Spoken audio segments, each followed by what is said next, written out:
Hello అందరికీ. రీసెంట్‌గా మేము శిల్పారామం వెళ్ళినాం. ఇక్కడికెళ్ళడానికి మెయిన్ రీజన్ ఏందంటే, నేను రీల్స్ చూస్తుంటే ఇక్కడ కృష్ణుడి థీమ్ పెట్టిర్రు అని చూసిన.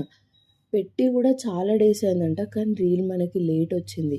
ఇక రీల్ లేట్ వచ్చినా మనం వెళ్ళడం లేట్ చేయొద్దని చెప్పి వెంటనే వెళ్ళిపోయినాం.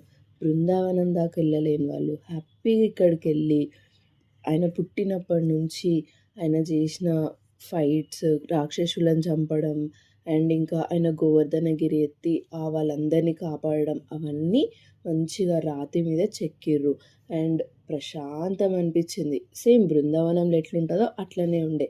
ఇక మెల్లిగా ముందుకి నడుచుకుంటూ వస్తే విలేజ్ థీమ్. ఈ విలేజ్ థీమ్ అయితే ఎన్నో ఇయర్స్ నుంచే ఉంది. ఈడికి పోతే మాత్రం చిన్నప్పుడు అమ్మమ్మ వాళ్ళ ఇంటికి పోతే ఏ ఫీల్ అయితే వస్తుండేనో ఆ ఫీల్ వస్తుంది. 100% వస్తుంది.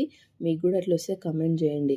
ఇక కుండలు చేయడం అండ్ బయట అప్పట్లో అరుగుల మీద కూర్చొని తాతలు ముచ్చట్లు పెట్టడం, ఇంకా ఒక అమ్మమ్మ పెయిన్లు చూడడం అండ్ అప్పట్లో చెంబులో వేసి ఇస్త్రీ చేస్తుండే.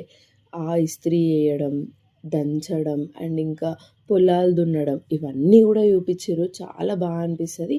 అండ్ ఇక్కడ బొమ్మలు పెట్టి కొండపల్లి బొమ్మలు పెట్టి ఫేసెస్ తీసేస్తే మేము అక్కడ నించొని ఫొటోస్ కూడా దిగినాము.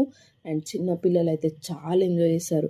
అండ్ చిన్నపిల్లలు ఆడుకోవడానికి ప్లే ఏరియా కూడా ఉంది, ఫుడ్ కోర్ట్ కూడా ఉంది. ఇక ఇంట్లోకి ఏమైనా డెకార్ వస్తువులు కావాలంటే కూడా అన్నీ దొరుకుతాయి. అండ్ రీజనబుల్ ప్రైజే అనిపించింది నాకైతే. ఇంకా ఎందుకు లేట్ చేయకుండా వీడియోని సేవ్ చేసుకోండి, సబ్స్క్రైబ్ చేసుకోండి. ఇంకెన్నో వీడియోస్ కోసం లైక్ షేర్ చేయండి. తొందరగా వెళ్ళి మీకు ఎట్లా అనిపించిందో నా కామెంట్ బాక్స్లో పిన్ చేయండి.